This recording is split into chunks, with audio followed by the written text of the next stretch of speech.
The United States has opened its first internment camp since World War II when we interned the Japanese. This camp, though, is not within our own borders. It is in Guantanamo Bay, Cuba. Hi, my name's Dr. Edward Avery-Natale. I'm a professor of sociology, and this video will cover the way in which the deportation of immigrants from the United States to Guantanamo Bay, Cuba is a manifestation of the concept of the camp, or the internment camp. Following the work of Italian philosopher Giorgio Agamben, we will define the camp as follows. The camp is an apparently innocuous space that actually delimits a space in which the normal order is de facto suspended, and in which whether or not atrocities are committed depends not on the law, but on the civility or lack thereof, and ethical sense of the police who temporarily act as sovereign. The idea here is that in the camp, the rule of law is suspended, norms are suspended, and violence and atrocities are accepted. This is because the people in the camp are considered morally and legally inconsequential. Of course, the most famous historical example of the camp is the concentration camps of Nazi Germany. However, sadly, these are far from being the only camps that have ever existed in the world. In fact, Giorgio Agamben would argue that the camp is central to modern society, and that in, for example, modern America, we might find examples of the camp in the prison, or what is too often termed the ghetto.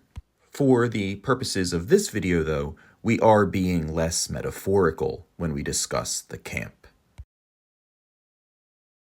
So what does the camp have to do with the United States today?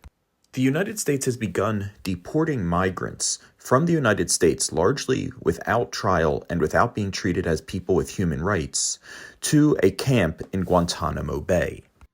Why do I say this is a camp? That brings us back to Giorgio Agamben.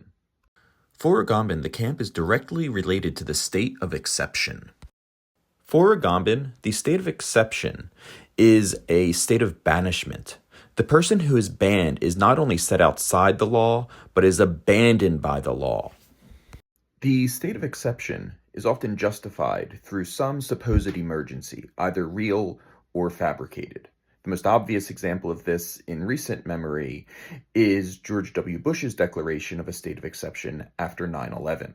In that horrible moment, Americans were willing to sacrifice their liberty and their rights for the appearance of safety. Today, Donald Trump would have you believe that immigration to the United States is just such an existential emergency and threat. Donald Trump has turned immigration into his 9/11.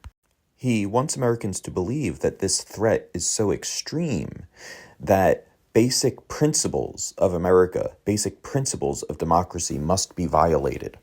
The Trump administration is now sending migrants to Guantanamo Bay in Cuba, where they are being held without trial, without access to a lawyer, and without access to their families.